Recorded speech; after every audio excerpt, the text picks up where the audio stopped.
Hey everybody, it's Justice for Comics. It's time for the Whiskey, Cigar, and Comics show.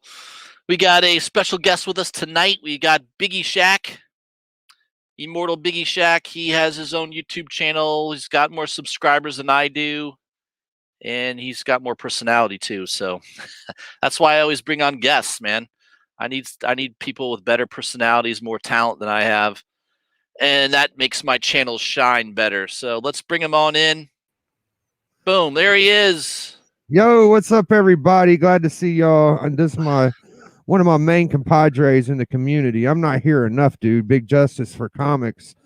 He's got the big noggin on him, dude. We kind of specialize in different parts of the comic book universe, dude, but when we come together, man, it's an extravaganza of knowledge. That's right. It's fantastic. I love it. We got a good group. We got some people in the chat already. 6 people in the chat. I'm sure that will grow as time goes on here. We got Luis Ramirez 504. We got GTK Comic up in Canada. We got Malcolm Giles. All right. Very good. Very good. Oh man. So what's going on with you? What you're doing all right? Yeah, I'm doing good, man. Tomorrow night there's gonna be we're gonna do the hunt.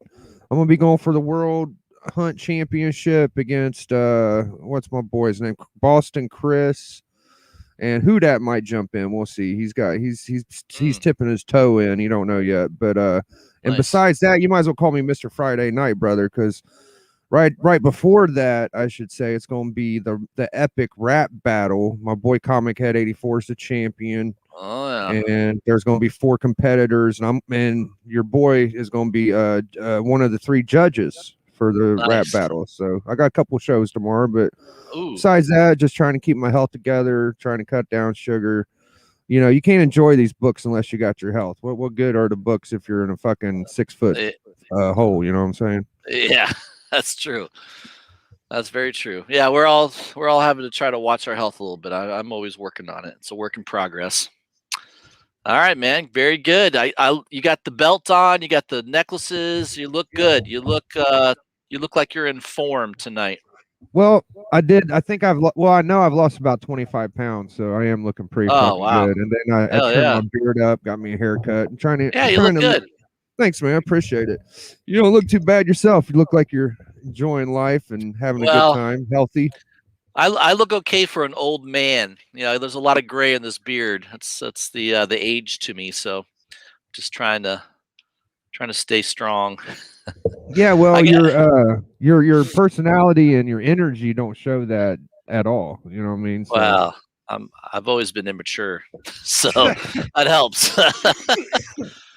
Well, we got a lot of stuff to talk about, man. We got books to look at. I know I pulled out some some bangers, some Immortal Biggieshaq bangers. Yeah, I appreciate that intro music, man. That shit was smacking. I love some Biggie, respect. Yeah, I took my it. headphones off because sometimes I think the sound comes better through my. I need to get like speakers or something hooked up to my laptop so I get better sound quality when I'm playing music. I still need to come up with a better setup than what I've got. But It works. Since I use the headphones, I've got people say they can hear me better, so that's the reason I have that. You got the mic, you got the old mic there. Oh yeah, this is nothing, dude. This is a Disney mic, a Logitech setup, dude. This is totally under $30. Yeah, it does. I like it. I used to hold it in my hand, but the community bought me a mic stand, so I use it. The community, there you go. Very nice. GTK Comics says, don't make me come down there and forcefully separate you from that something is killing the children. Delato 1 in 1,000. Yeah, dude, I pulled the trigger on a 1 in 1,000 book. You ever heard of anybody that bought a 1 in 1,000 ratio variant?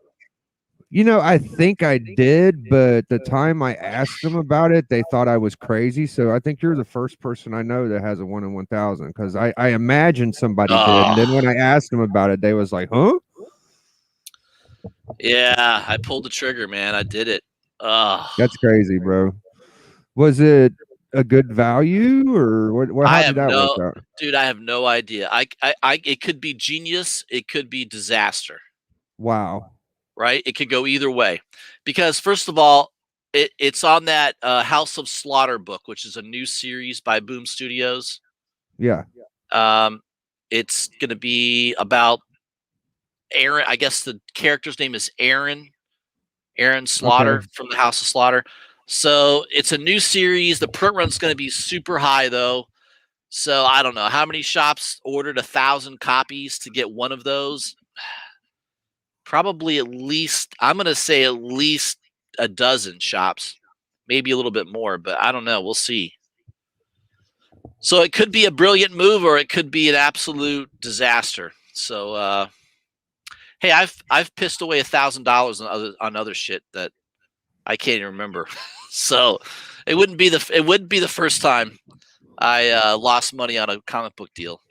I've spent $1,000 on a comic book 2 times in my life, and one time it was actually $14.50, and it was Avengers 1, and then the other time was it's a good book. Yeah, I don't think I fucked up there, but the other time was no, you're not putting money into something that's this is a brand new modern book, which is crazy. No, right? It's a little nuts. The other one was First Green Goblin, just to throw it out there. Yeah, so I wouldn't call those risky moves because those are marquee books that people are always going to want to buy and have in the collection. Yeah. But Delato, it could work. I mean, the problem is we don't know what the cover looks like officially yet. I'll show you on Instagram. There's a couple people saying, well, it could be this. It could be this cover. Let me see if I can find it. That's what I'm saying. Best of both worlds, man. That's your forte, dude. You know these new books a lot better than me. I'm wrong as much as I'm right. Believe me, I've made plenty of errors. Plenty. We all have. I'm trying to pull up the. Somebody posted a picture.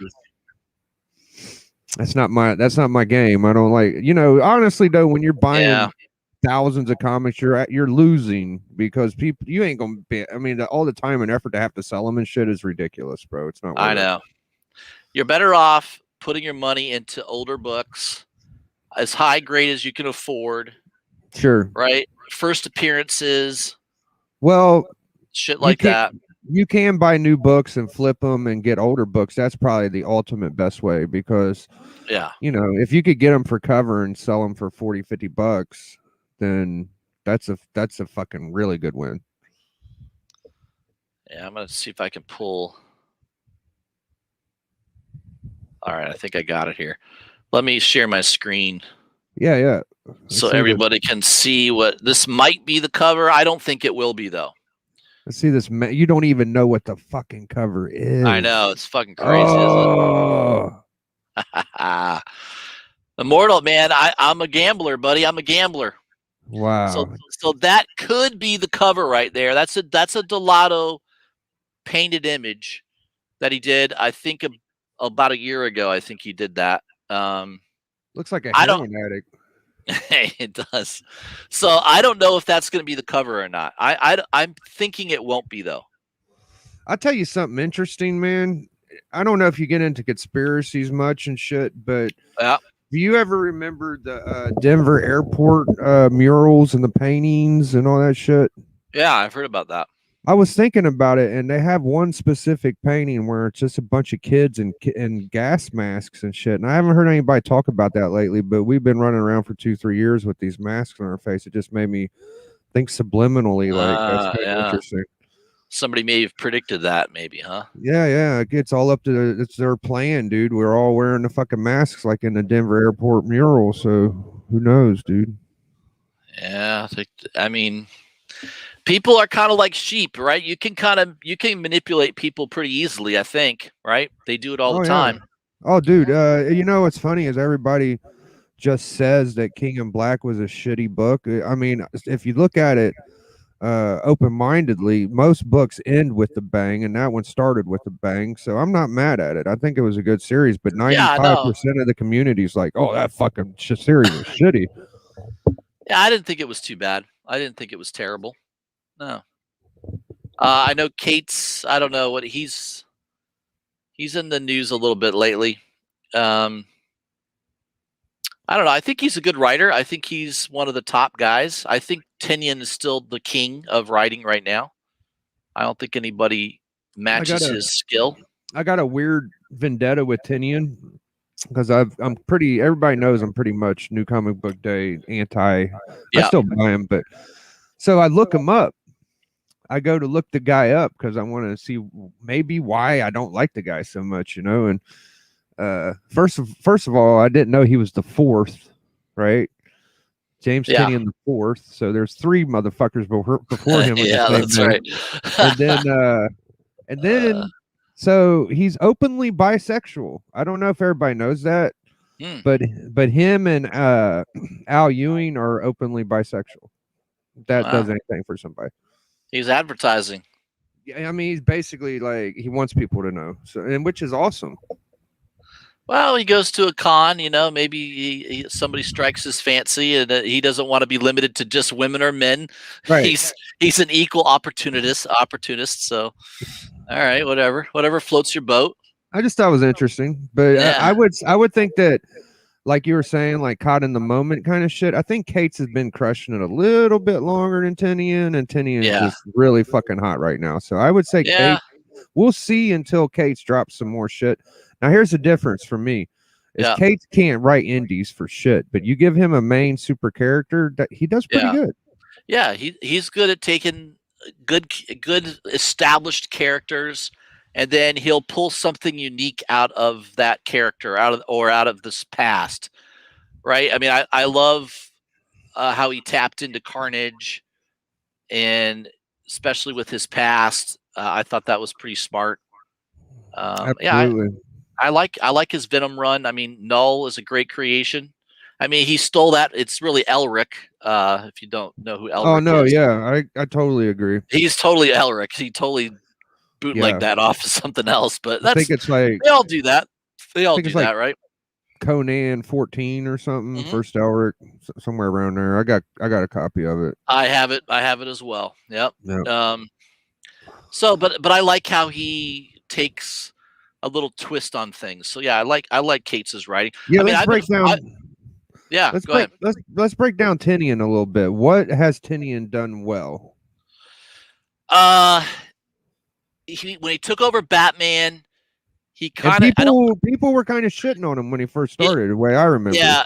Well, what happened was Tom King pissed a lot of people off when he didn't marry Batman off to Catwoman, and then he killed Pennyworth, right? And that pissed off a lot of people. And didn't Tinian bring in Mrs. Freeze? Yes, that was fucking smart. Yeah, but what happened is near that the end of the Tom King run actually started to be pretty good. His writing was pretty decent on the last 10 issues, but it kind of damaged him. You really don't see Tom King doing much anymore. I mean, he's done a couple DC titles, but it's all B and C stuff, right? No, he's not going to get a premier title anymore, I don't think. At least not at DC. So it'll be interesting to see if Tom King leaves DC and goes to Marvel, or maybe he goes independent. I don't know. I don't think he's going to be at DC for very long. That's my feeling. I can see that. My favorite Tom King stuff was he had a couple issues from Walmart Superman where he killed Lois Lane like 50 times, and then he had a boxing issue. Those were fucking really good, but it wasn't a story. It was just one book, you know. So.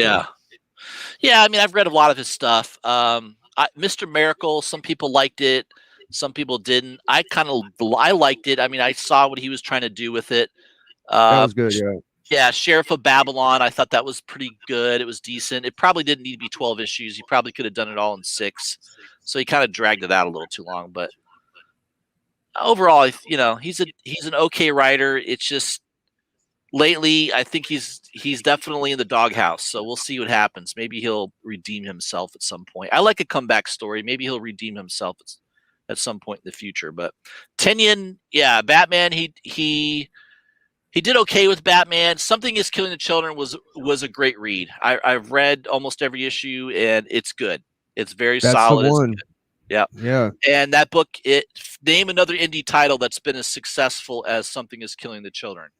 There's nothing. I mean, there's stuff from way back. Yeah, maybe Saga. I can think of Saga, right? When Saga came out, that was a big deal. Walking Dead's still bigger. Why the Last Man. Right. There's some good indie titles, but so one fucking series, like, okay, Kate's did pretty good on a few, like, but Venom is definitely his best. I would, like God Country was one of the first things he wrote. He did that for Image. I liked it. I have every issue. I think it's a great little mini series that he did, and that is going to be developed. You're going to see that developed into a streaming show. That's been optioned already. So when they drop that trailer, those God Country books are going to go nuts. Oh yeah, absolutely nuts. So hold on, those are going to do well. But Something is Killing the Children. It is optioned. There is I can't remember if is it Netflix that's optioning it. Yeah, somebody announced that the rights were bought, so they are going to develop it. But Department of Truth, in my opinion, is much more suited to a streaming show because it's kind of like X-Files, right? It's about all these conspiracy theories. It lends itself way more to a TV series, is Department of Truth. Mm-hmm. So I think that will be far more successful as a streaming TV series. Will be that one versus Something is Killing the Children. So we'll see how that goes, but both titles are doing well. I mean, there's no doubt. Yeah. I've got a lot of those early issues of Something is Killing the Children. I didn't know that series was going to be as popular. I bought the A cover. I bought the Frism cover. I bought a lot of those early issues and just stuck them in a box. And I still like Ice Cream Man better. Yeah, that's a good. I love Ice Cream Man. I love it. Every issue is really good, isn't it? It's like a different story. I don't have any of it, but from what I've seen and saw reviews of, I just think it's a better. I have every issue since issue number 1. Yep, I got them all, and that's done well. Issue number 1, that's over $100 book easily right now. I think that it might outlast something. I know that people are saying the second series of Something Killing Children is better than the first so far, but I think Ice Cream Man's going to outlast Something That's Killing the Children. That's just what I think. Yeah. I could see that. I mean, a lot of people are into the horror series, and yeah, I think that it's going to do well. No doubt about it. GTK Comics says, Biggieshaq, I enjoyed hearing your stories of past drug dealings. Yeah, I think it's drug. It's like, you're dealing in drugs? What's a drug?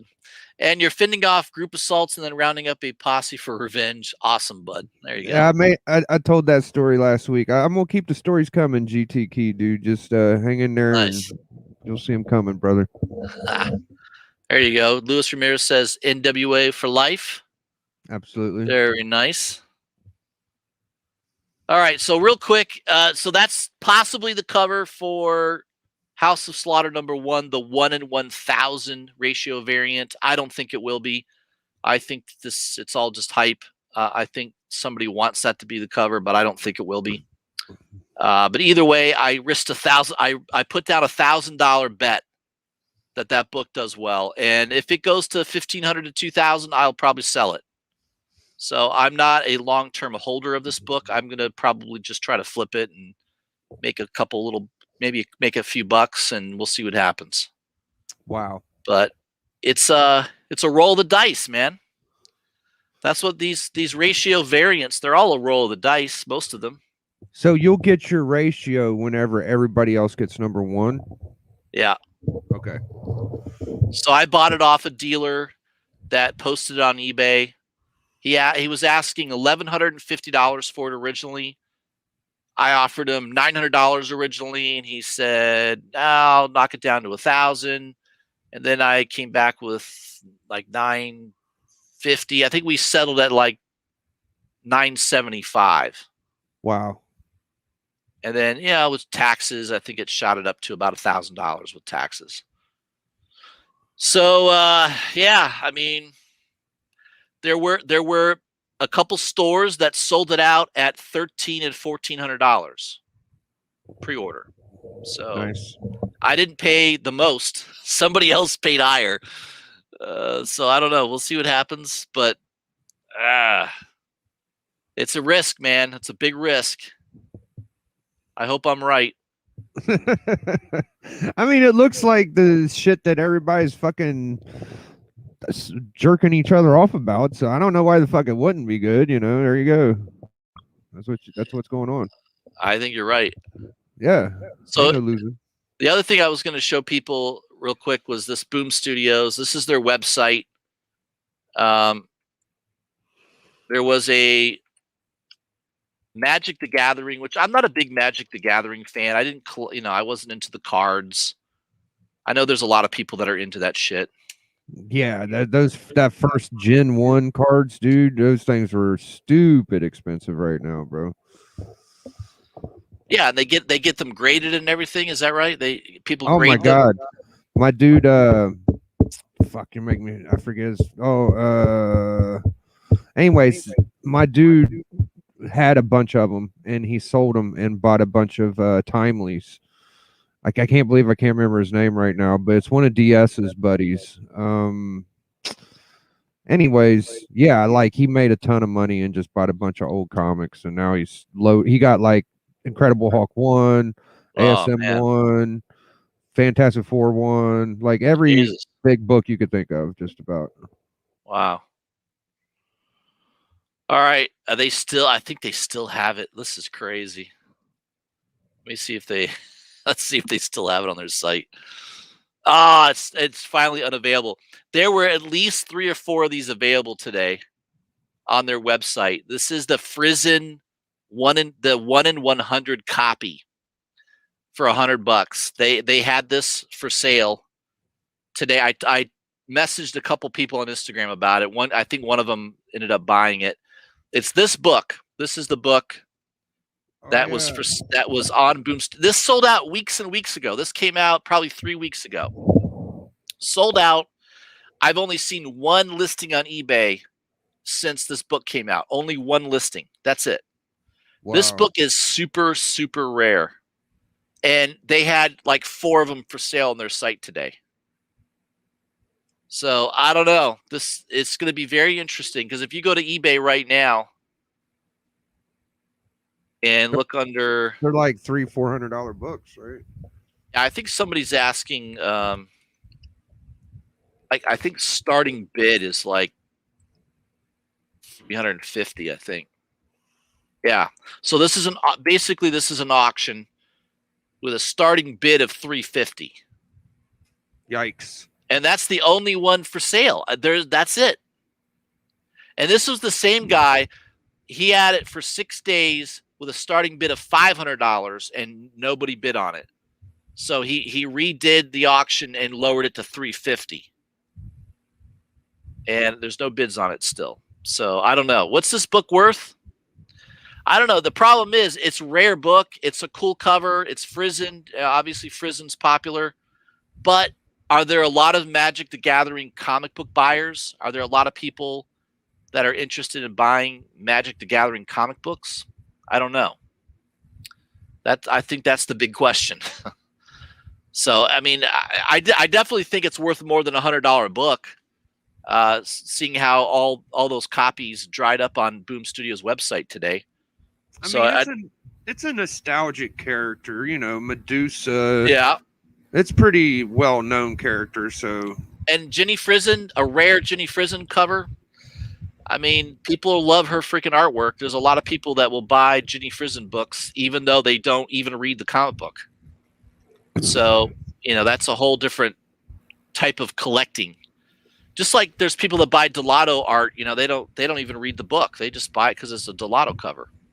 It's the same thing. Right. So I don't know. This is going to be interesting to see. I've only seen one guy try to sell this book. So are there other people that are going to put a listing on? Are there other people that are going to try to sell this book? I don't know. I'm going to just hold on to mine for a while and see what happens. But I know it's a rare book because I know most shops are not going to order 100 copies of Magic the Gathering. I mean, I just don't see a lot of people buying that comic book. And the card collecting buyers, people that do the game and they buy the cards, they're not going to transfer over and buy the comic books. I don't think. No, I don't. They were talking about they were, but I don't feel the. No, I don't think so. No. Now, the one thing that could make this book go crazy and all the Magic the Gathering comic books go crazy is the Russo brothers are developing a Netflix movie for Magic the Gathering. That will help. Yeah, those are great directors too. Russo brothers. Hell yeah. I mean, they did all the Avengers movies, right? Yeah, those are the top ones. So they are going to be doing a Magic the Gathering, and I guess they're big Magic the Gathering fans personally. So that's what could move these books down the road is if you see it come out as a Netflix movie or TV series or whatever they're going to do with it. That's what you have to wait for. If you're collecting these for the comic books, that's what could move it is, you know, when they drop a trailer done by the Russo brothers, that could be very, very big. But we'll see. I don't know. That's why it's called speculating. Yep. Right. There's a million books just like this, man. We every other day, $50 books turns into a $300-$400 book. So, absolutely. What was the other thing we should talk about? I don't know if you saw that. Yeah, here we go. This is big news. It just came out today. Scarlett Johansson is suing Disney over the Black Widow movie. Yep. Why? Well, so basically, she is arguing that Disney breached her contract by doing a dual release. They released it on Disney Plus as a premium, right? You had to pay $30, right, to be able to download, you know, to have access to the movie. That's kind of a pain in the ass. I could see why she wouldn't like that. Right. But the problem is, are there a lot of people going back to the movie theaters still? You know, it doesn't sound like it, right? No. So I don't think her lawsuit is going to go too well for her because Disney can easily argue, hey, what do you want us to do? There isn't enough people going back to the movie theaters to just do an exclusive release to the movie theaters. So her attorneys are probably like, hey, she could have made more money because I think her contract was based on she was getting paid based on box office receipts, not based on how well the release on the streaming does. So that's why she's suing. Shit. So, you know, let's face it. Scarlett Johansson, is she coming back as the Black Widow ever? Probably not, right? I mean, she's dead in current continuity. That character after Infinity War. I've always enjoyed. I don't know that she couldn't come back. She can, because these fucking Avenger movies jump back and forth in timeline anyway. So right. Well, I'm almost fed up with it, honestly. Like when they start going in the past and the future and shit, I'm done, dude. I mean that was the only way they could bring her back, was that it had to be before Endgame, right? Because Endgame, that's it. She's done. There's not going to be, her character is not going to be after Endgame. So, I think it's a last ditch effort by her to be like, all right, I'm not going to be working for Disney probably ever again. Wow. So let me fuck them out the door. Let me fuck them on the way out the door. You're right. She's burning the bridge. She's burned. I mean, I think the bridge was probably already burned anyways, and I think she was just like, you know what? Let's just add one more thing. So they'll probably settle with her. I mean, Disney will likely settle out of court. They'll probably give her whatever, half of what she's asking. I know that I know they were trying to say that, was it this movie or was it Space Jam? One of them was saying like we're the #1 movie in the summer and all this shit. And people were all like, well, what about King Kong versus Godzilla? What about these other movies that actually made more money and shit? So Disney's pretty shitty when they start getting into their little weird episodes with multicultural and fucking women bitching about roles and all that stuff. That's when it gets weird and ucky, Well, like the Captain Marvel, I didn't care for that movie. I thought it was one of the poorest movies that was produced. I couldn't watch it. Yeah, I couldn't get through it. It was bad. It wasn't good. And they were a lot of that SJW politics stuff seems to come into play lately in a lot of the Disney projects. Yeah. Now the one thing that gave me hope was The Mandalorian was really good, right? It was totally the opposite of that. So I think there's a struggle going on in Disney right now. I think you've got some elements in Disney that want things to go back to sort of a traditional way of having characters and stories. And then you've got one other fraction within Disney that wants, it's all about diversity. It's all about, making sure all races makes no money. Yeah. Right. Which never does well, right? All that woke shit just doesn't. There's a reason. There's a reason the saying "get woke, get broke." I mean, that's a saying for a reason. It just doesn't work. Most audiences, and I'm not a He-Man Masters of the Universe fan, but apparently the reaction to that cartoon re-release on Netflix is so bad that they had like 20,000 people write in. They took the time to write in to Netflix to complain. I heard it was bad. Yeah. And I'm not a He-Man guy. I mean, I remember playing, and I'm an kid from the 80s, so I remember the He-Man figures and all that. I probably played with them with my friend down the street who his parents bought him every damn toy that came out. So he had all that shit. He had all the He-Man stuff. I liked Star Wars toys, and I had some G.I. Joe toys. That's all I cared about. I could care less about He-Man. And I really didn't like the cartoon. I watched it probably a few times, and I just thought, this is stupid. I liked G.I. Joe. I liked Transformers. Those were the cartoons I was into. I was not into He-Man. So I could care less about He-Man coming out on Netflix. I was never a fan of He-Man to begin with. But the people that were fans of He-Man apparently are so pissed off that Kevin Smith, who basically produced and directed the cartoon, had to publicly come out and sort of defend the direction they went. It was a big press conference and everything. It was crazy. Wow. So it's just, I can't even keep up with all this shit, man. You can't do nothing right these days, Justice. No, it's always going to be some fuck story, man. Anything you do, you're going to offend some group. Right. Somebody's going to be pissed that you did that. It's just, I feel bad for comedians, right? Like, I remember in the old days, comedians used to say the craziest shit. And now, like, I think they're afraid to say anything, right? Bro, I watched Bill and Ted's Excellent Adventure 1. Yeah. The other dude, there was so many fucking things. I'm surprised that it hasn't got canceled. It was it You're wasn't Gay. politically correct. Yeah, It was pretty rough. And then number 2 is the complete opposite side of the coin. It's like super liberal. It's like the daughters. Have you seen it? I've not. I've seen it advertised. I've not watched it though. Holy shit, it's so fucking bad, bro. I just figured it was. I figured they destroyed it. I thought it was gonna be good, and it was bad. It was really bad. First of all, George Carlin's not in it, right? He passed away several years ago, so I know he's not going to be in the movie. No. And I loved Carlin, man. Carlin was great because he just didn't give a fuck. He attacked everybody. That's what I loved about him, right? Yep. He attacked everything, and he didn't care. And that's what comedy is supposed to be. It's supposed to be fearless. And you know what? Yeah, you're going to offend people. That's comedy. And if you don't like it, don't listen to it, right? Yeah. I feel you with the feeling bad for comedians because you really can't just let it go like you used to. Like Bill Burr, whatever the fuck. Oh yeah, Bill Burr. Yeah, he's probably the greatest roaster of our generation. Like, right?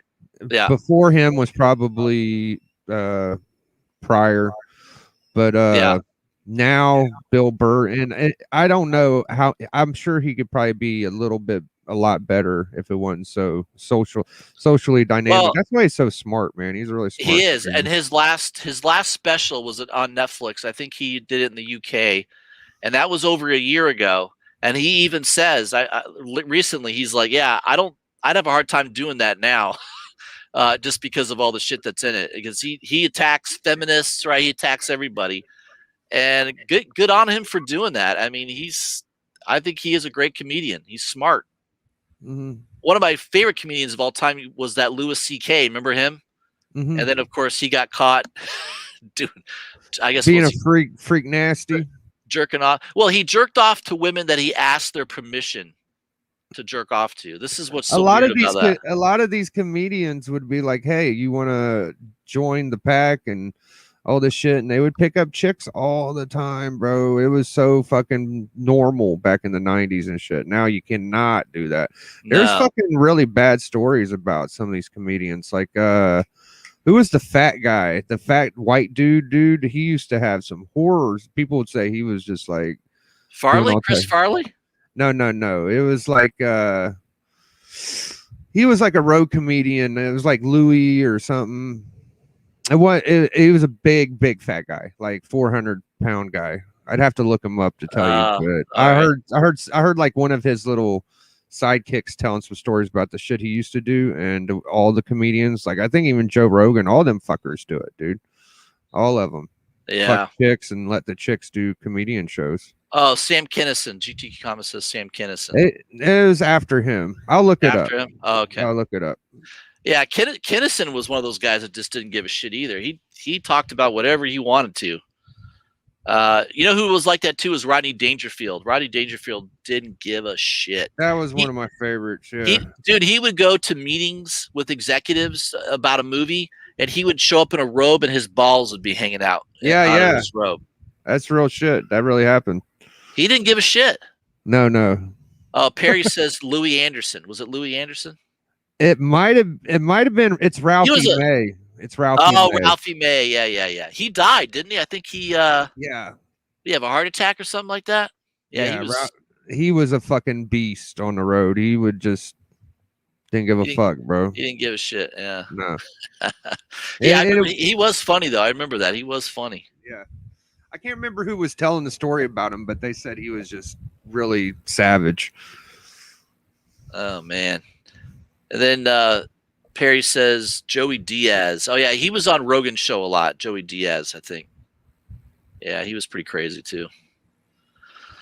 Yeah, all right. We got a lot of people in the chat. We got Perry's Comics, Manny the Comic Collector.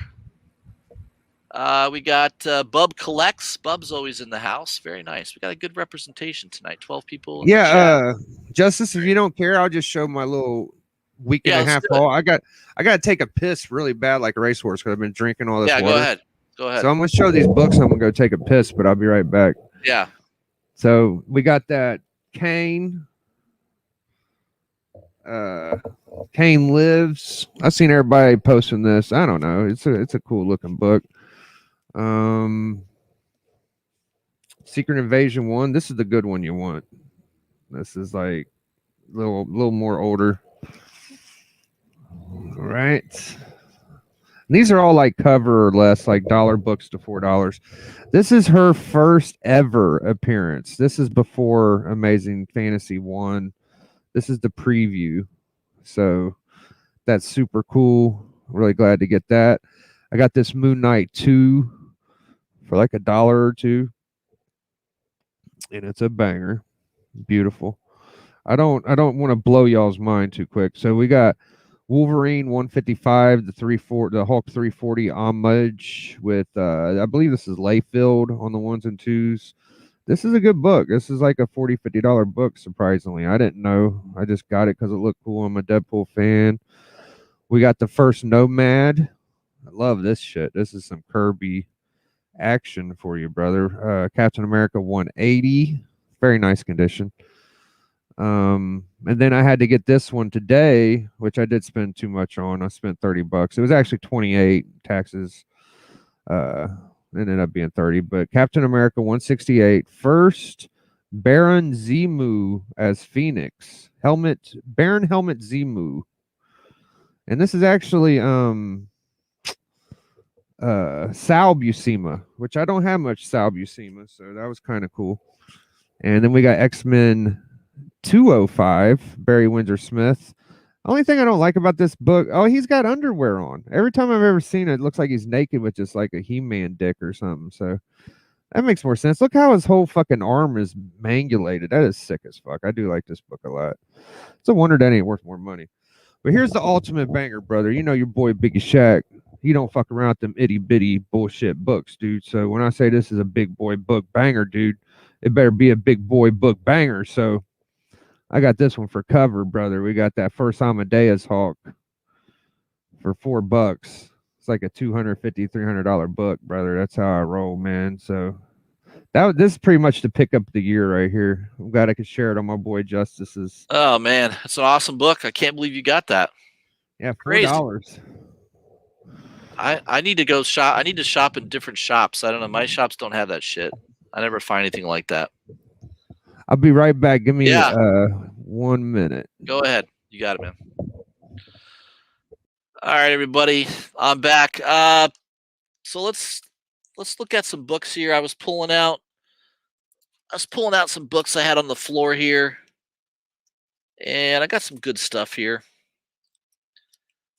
You'll like some of this. Young Avengers. I think that's Young Avengers Special One Shot #1.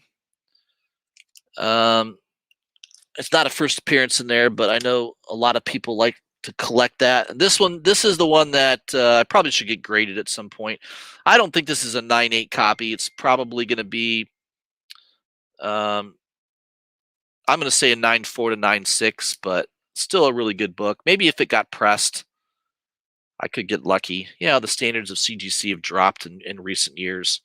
Young Avengers #1. A lot of first appearances in this book. Key book. I bought it off the shelf back in the day. I also have the director's cut. Both of these bad boys and on my light. But yeah, I should probably get both of those graded at some point. Probably not a bad idea. Then of course you got Young Avengers #2. It's got a little spine roll. That's easily pressed out though. With a press, that would probably be a 9.8. And then you got #3. And of course you got #4. #4 is kind of a hot book right now because it's got Kang on the cover, right? All things Kang right now are super hot. So that's a good book right there. Young Avengers #4. And we got #5. And #6 is a key book because I think that's the first appearance of Kate Bishop as Hawkeye, or she takes over the Hawkeye mantle in that issue. So that's a good one. Issue #6 of Young Avengers. And also #7. So basically, I got the whole run going all the way to And there's number 8, number 9, 10, 11, and 12. So I've got all the issues. I bought them all for cover price back in the day, and did pretty well with that. At one time, I may have told this story before. I had them all on eBay. I had this whole lot on eBay before for probably like $35, $40, and it never sold. And the listing just fell off, and I forgot I even had the listing up there. And then one day, all of a sudden, it was a hot book and on all the top 10 hot lists. And I thought, man, I think I sold that. Then I looked and I didn't sell it. Luckily, I still had it in my collection. So I dodged a bullet there, I feel like. The other series that I bought, this was probably a purchase I made about 3 or 4 years ago, maybe 3.5 years ago. I got the whole set of Zantana. This was a DC series. Now, a lot of these covers, not all of them, but a few of them are Adam Hughes covers. Let's see which ones are here. There's a couple of them that are. Number 11. That's a classic Adam Hughes cover, right? People love that cover. Number 13, I believe, is Adam Hughes cover. Number 14 definitely is. That one's pretty cool. This is when Adam Hughes could really, really draw. I don't think he draws quite this good anymore. I think his skills have slipped. That's number 14. Now, the last 2 issues are the bangers. These are the ones everybody wants, especially in high grade. And both of my copies are at least 9.6, maybe 9.8. I think both 9.6 for sure. There's Zantana number 15, Adam Hughes cover. Very nice, famous cover. And then the big cover, probably one of his best covers of all time, is number 16 of Zantana. Number 16, man, look at you got to look at the edge. No spine ticks. This is a very tough book to find without spine ticks. So, and 9.8, and the 9.8 of this book would sell for pretty damn good money. If I were to look that up right now on eBay, let's take a look. I haven't looked at that book in a while. Zantana, number 16. Let's see here. Oh, there he is. Yep, I'm here. So I was showing off some books myself. Yeah. Zantana number 16. This is a classic Hughes cover. Shit, it's worth more than I thought it was. Yeah, it makes sense because everything's blown up. So yeah, that's cool. I for the whole set, Biggie, I think I paid about $150 for the whole set. This was like 3 years ago, and obviously you can see what the set sells for now. Well, I think the book was almost reasonably priced before the whole COVID shit hit, and now it's just billowed up because everything that's nostalgic has billowed up. So yeah, that's it.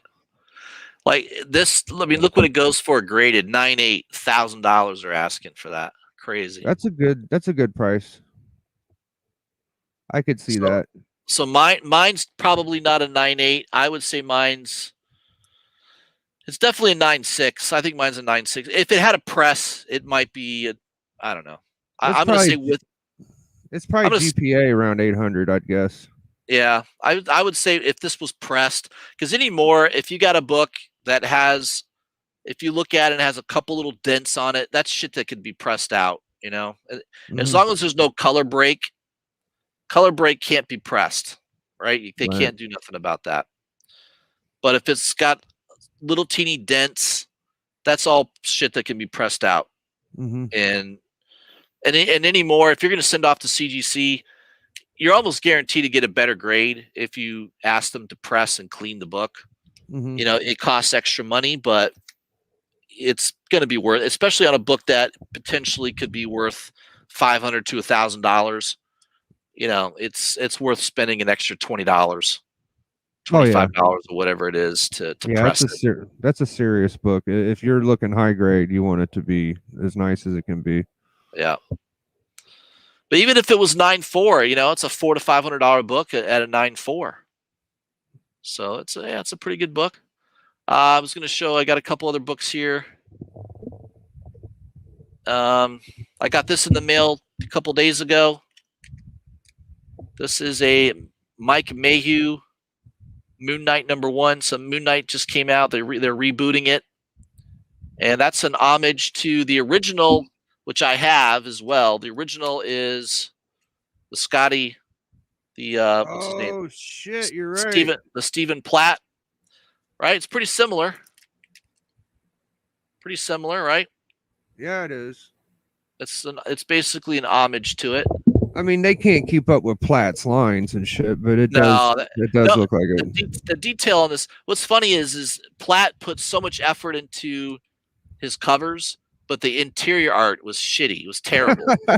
Yeah, I got some fucking. My favorite Platt art is Prophet. Right. So he would do these awesome covers, right? So detailed, awesome cover, and then the interior of the book was like, what the fuck? This is like not even. Some of it was okay. Some of it was okay, but it wasn't as good as the cover. No, you could tell he put all of his effort into the cover for sure. Yeah, absolutely. Yeah, and then of course this was a classic. I have a story about this. I had a dream about this book.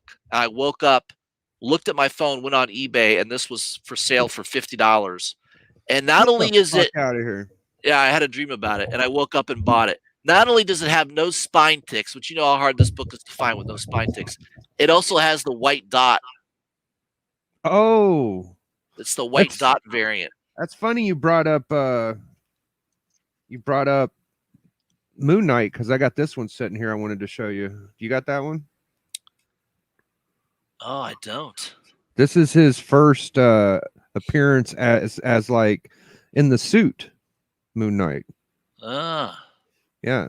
And then so that's Avengers Siege, is that it? Avengers Siege? It's Secret Avengers number 19. 19, okay. Yep. I got some Secret Avenger keys I was going to show you. I got the first Anti-Venom with the Secret Avengers. Nice. And then this one is first Voodoo, like the new Voodoo. Oh, yeah. Fucking this cover is gorgeous. That's an awesome cover. Is that Bocciolo? I don't know, man. I think it's Chris Bocciolo. It could be, but it's just one of my favorite covers.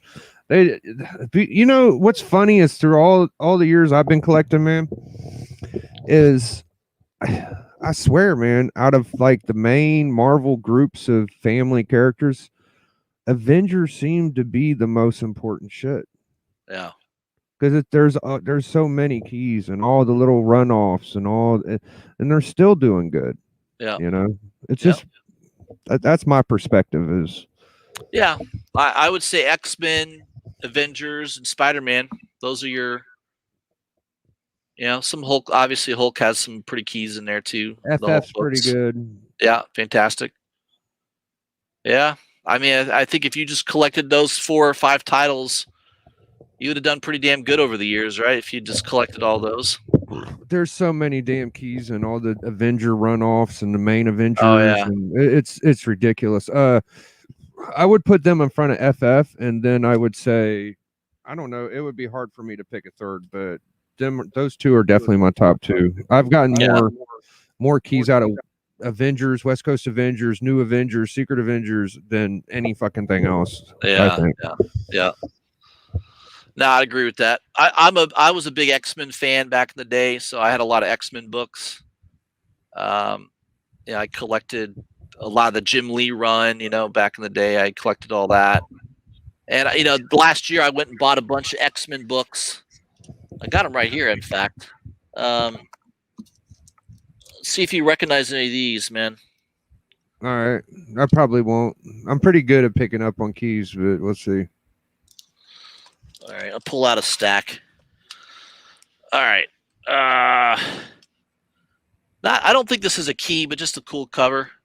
Oh shit! I don't know their fucking names. X-Men 95. Magatha, some shit. Tell me, what is it? I think it's like third appearance of a couple characters, but Okay. like third appearance of Colossus, third appearance of Warpath. Oh, but nothing too major. This yeah, this one's a little bit more recognizable. X-Men 96. I suck at the Claremont run. Is that the Magatha fucking Yeah, McTaggart. Yeah. McTaggart? Okay. Yeah, that's her They first all appearance. look the fucking same to me from like Yeah. 94 to Dude, this 100. book is so clean though.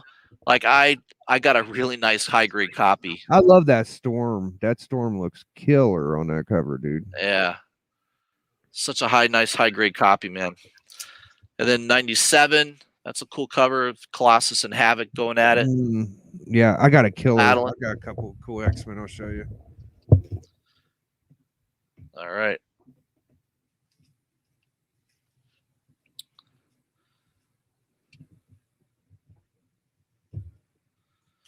How about this one? First Vindicator. Oh yeah, that one's starting to with a look. It's got a date stamp on it from 1977. Date stamp. Oh, nice. That doesn't take away from the grade, by the way. Just so you guys know, date stamps don't devalue a book. That was common. So yeah, what do you got? Let me see. I got first Scorpion recently. Oh, that's a nice book. Yeah, that's an older one. That's a super old one. ASM 20. Hell yeah. Yeah, that's a fucking goal of mine right there. And then my beat up first Sentinel. Oh, I saw you post that on Instagram. I love that. Yeah, I had it on top of my pile, so I figured I'd show it. And then I got first Khazar, my earliest X-Men, X-Men 10. That's an early one. This is a fucking cool book because I would imagine it introduces the Savage Lands, it introduces the Sabretooth, you know, that's a whole thing, man. Oh yeah. And then this book, which is gorgeous, which I don't ever see enough people show, is second Havoc. Oh yeah. Barry Windsor Smith. Love it. Yeah. Awesome cover. Yeah, thanks. Now I got this one behind it, by the way. We have to have oh yeah. First what's his name? It starts with a V. Yeah. Ends with the E. Vigilante. There you go. There you go. How about this one? Okay, I know that one. That's first Alpha Flight. Yeah. Alpha Flight. Yeah. Yep. First Alpha Flight, and then first full. I guess this is considered first full Alpha Flight. They're on the cover and everything. Cover appearance. Yeah. Right. Let's see what else I got here that you might recognize. Is that first arc? Is that the first arcade? I think it was on. No, I think the first that was earlier. That was earlier. On Marvel Team Up. Yeah, I think you're right. Earlier book. Let's see here. Not first Phoenix, obviously, but cool first Dark Phoenix. Yeah, first Dark Phoenix. Yeah. Yep. And we got what? First Proteus. Okay. First Proteus. Nice. Yeah. Now this one was one I was really proud to get because I got such a good grade. It's a direct copy edition, which, by the way, back in the late mid to late 70s, direct copies were far more scarce than newsstand. Right? Everyone thinks newsstand's what you want. Not in the 70s. 70s, there was not as many comic book shops back in the 70s. Way less. So there was way more newsstands. So the direct copies are actually much harder to find. This is 120. Was it 129? Oh yeah, first Kitty Pride. Yep, and Emma Frost. Oh, Emma Frost. Yeah, that's even bigger. This is such a huge key book because you got two first appearances of those characters in this book. And this book, I bought this high grade raw for just under $200 a little over a year ago. Wow. And I'm telling you, I could sell this raw right now for probably $600-700 easy, $600-700 in raw condition. Easy. Just graded, it's like a 8 or 9.0 plus. It's probably a 9.4. It's that high. Wow. Graded, this would be in the thousands. That's how high these books. That's how expensive these books have gotten now. It's crazy. Well, I got my which you got a fucking killer copy, probably way better than mine. Is the you know, X-Men 94. Oh yeah, I have it right here. Yeah, mine's on the wall somewhere. I can't hardly get it in the screen, but yeah, that's my prized possession, man. I bought that last year. I paid $750. It's right behind me. I got a 5.0. Which 5.0 ain't bad. That's like what, $1,200, $1,300 fucking dollars. 8.5. That's crazy, bro. But dude, this thing is. Everyone I've had look at this says I should regrade it. There's not one damn spine tick on the spine. Look at the spine. My buddy 84 just regraded a ASM 300 and tried to get 9.8 and went to 9.4. So I would not recommend regrading. I know it's perfect, but CGC's just been being dickheads lately, man. Yeah, I mean, my whole theory on regrading is if I really wanted to sell this book, then I would look to get it regraded and see if I could get a higher grade on it. But I don't want to sell it. I know that it's better than an 8.5. I mean, I can look at it and tell this book. Anybody, if you saw this in person and looked at this book, Biggie, you would be like, "Holy shit, this is a 9.4." Yeah. You would look at this and say it's a 9.4. It looks that good. I'm telling you, where the hell's the flaw? I looked at the grader's notes. The grader's notes has said nothing about the book. Wow. Other than it just said it had normal wear, some stupid comment like that. So I think they graded this incorrectly. Even the back is like perfect. It's crazy. Yeah, anybody I show this to, they go, dude, that's a 9.4 or a 9.6. Jesus Christ. You know what this book is at a 9.6? You know how valuable this is at a 9.6? Like 20 grand? I don't know. Yeah, it's like $20,000. Yeah. So this might be my all-time best purchase ever would be this book. Yeah. For $750. I mean, right now I could sell it for $3,000 pretty easily. Yeah. At an 8.5. It's white pages too. White pages. That's a monster, bro. Yeah, I mean, just got very lucky on that. I don't get lucky that often, but when I do, it's usually pretty good. That's a monster.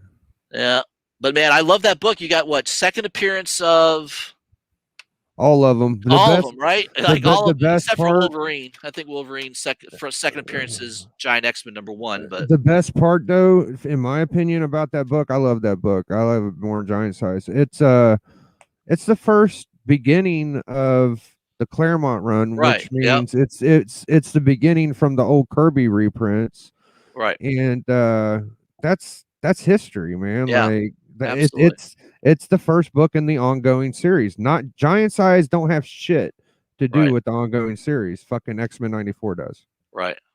Good point. Yep. Yeah, I mean, I definitely had a lot of good X-Men books in the last couple of years. I got Dazzler. That's a high grade copy. First Dazzler. I saw Perry give one of those away, man. That's like a $200 book now. It's not cheap. A high grade, it's hard telling. Not Emma Frost's first appearance, but it's her first cover appearance. Nice. It's a nice book. Yeah. Yeah, I mean, just a lot of good X-Men books. I got one more big ass X-Men book I could show you. You know that one. Oh yeah. Days of Future Past. And then that one. That's a key book. I never got any of those, man. I always liked them though. Yeah, I looked at them for years and years and finally pulled the trigger. It took a while. All right, put that away. Oh.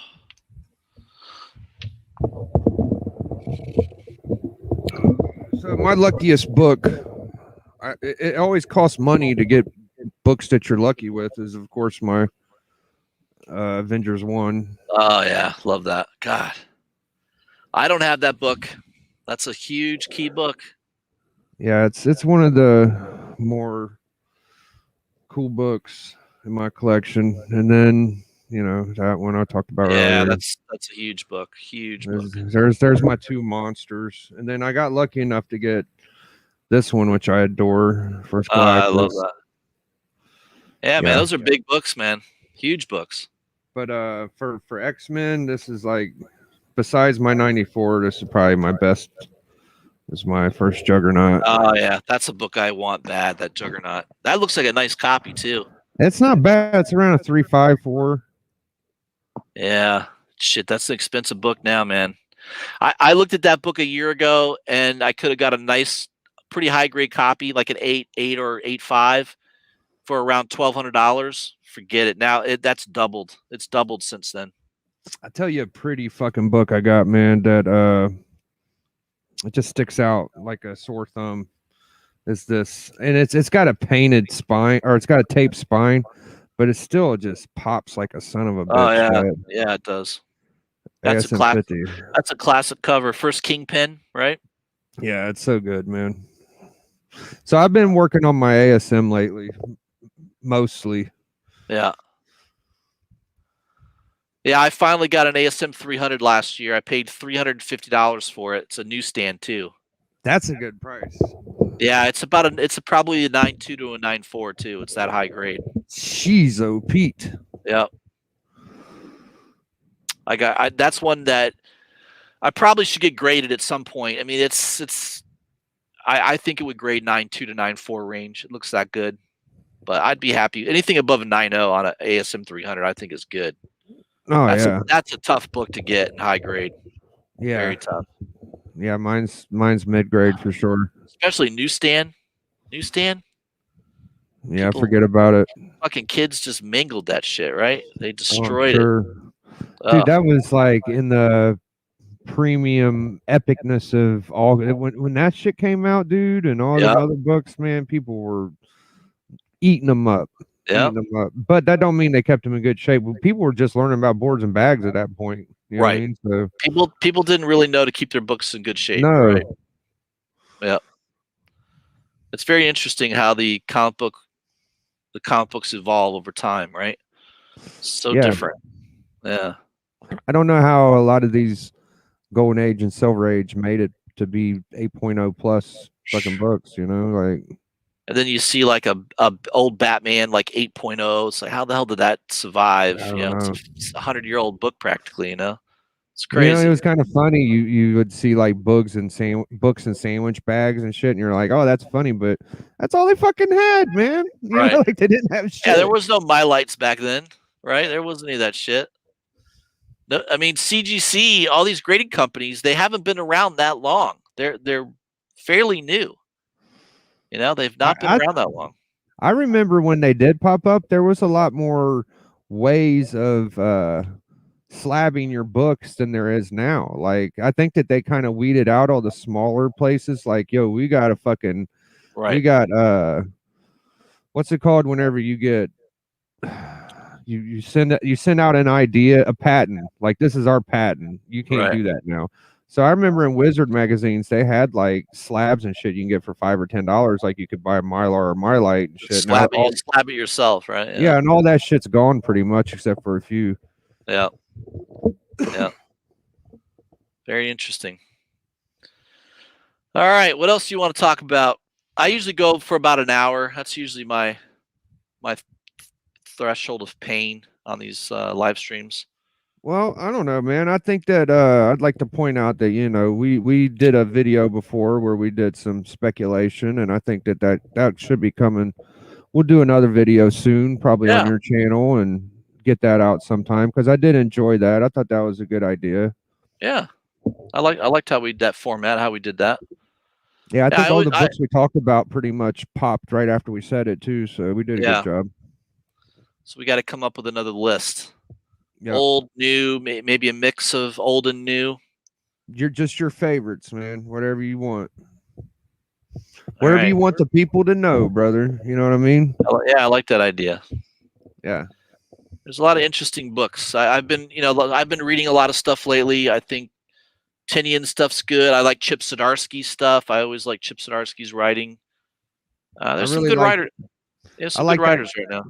I like that crossover. I don't get much Chip Zdarsky, so that when he wrote that crossover issue, I think it was 6 or 7. That was pretty good. Yeah, he's a good writer. I mean, Daredevil. I've been collecting Daredevil because of him. You know, I think he's that good. He's done a good job with it. I like it. Yeah. So the art ain't bad either. No, Chichetto usually does the art. Yeah, it's pretty good. All right, man. Thanks for coming on the channel. I think we'll end it there, and then yeah, I can come on your channel anytime. Just shoot me a DM. Could do that as well. Love to do that. And go check out Biggie's channel tomorrow night. He's going to be on. I think you're going to be on a couple channels tomorrow night, right? Yeah, I could tell him I'm going to be on DJ Links, 9 p.m. Epic rap battle in the mix. Comic Head 84 is the champ. We got 4 competitors rapping. It's going to be battle rap. And I'll be the judge on that one. And then after that, Nice. at 11 p.m., Tony Sanders, The Hunt, which I normally co-host. I'm going to be going for the World Hunt Championship against Boston Chris, probably Who Dat. And that's pretty much it. I have a couple shows Friday night. Then next week, I'm going to start, I do my Santa Monica's and little haul vids. That's about it, brother. I love it. All right. Thank you for having me, Justice. I really appreciate it. I could talk to you about comics for hours and hours, Oh, I know we could. Yeah, absolutely.